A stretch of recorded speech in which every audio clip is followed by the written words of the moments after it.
आप कैसा जल पीते हैं? फ्रिज में ठंडा किया हुआ, आरओ में शुद्ध किया हुआ, अथवा मटके में ठंडा किया हुआ? आप फ्रिज में ठंडा किया हुआ जल पी रहे हैं।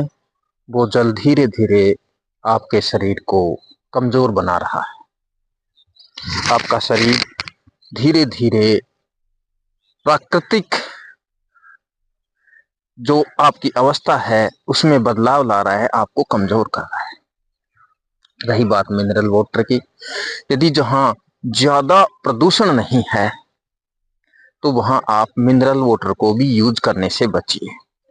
फिर क्या करें? करें यही कि जैसे ग्रामीण क्षेत्रों में लोग घड़े का पानी पीते हैं, घड़े का पानी पीने के बेनिफिट्स बताता हूं आपको।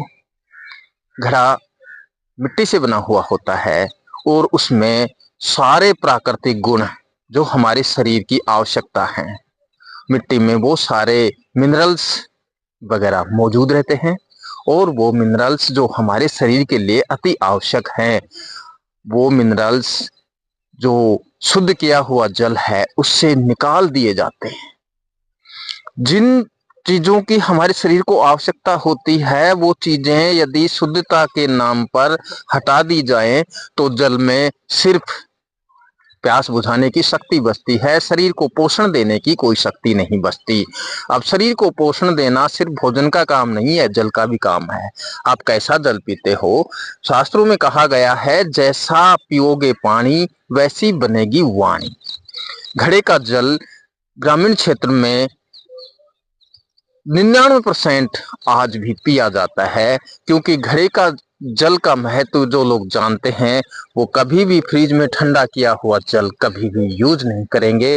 और मजबूरी में करना भी पड़ गया तो वो लोग दुखी मन से फ्रिज के जल का यूज करेंगे, क्योंकि उन्हें पता है कि फ्रिज सिर्फ और सिर्फ उन लोगों के लिए है जिन लोगों के पास घड़े उपलब्ध नहीं है या जो लोग दिखावा करना चाहते हैं।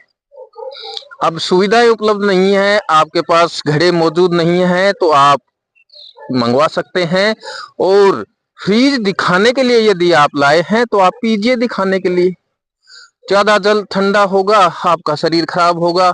अब आप दिखा लीजिए, बाद में कई प्रकार की जो समस्याएं खड़ी होती हैं शरीर में, उनके लिए दवाइयां खर्च कर लीजिए। तो मित्रों, जो ग्रामीण जीवन है उसकी परंपराएं श्रेष्ठ हैं, और जो भी करते हैं ये लोग परंपराओं पर आधारित और आजमाया हुआ तरीका करते हैं। Thank you.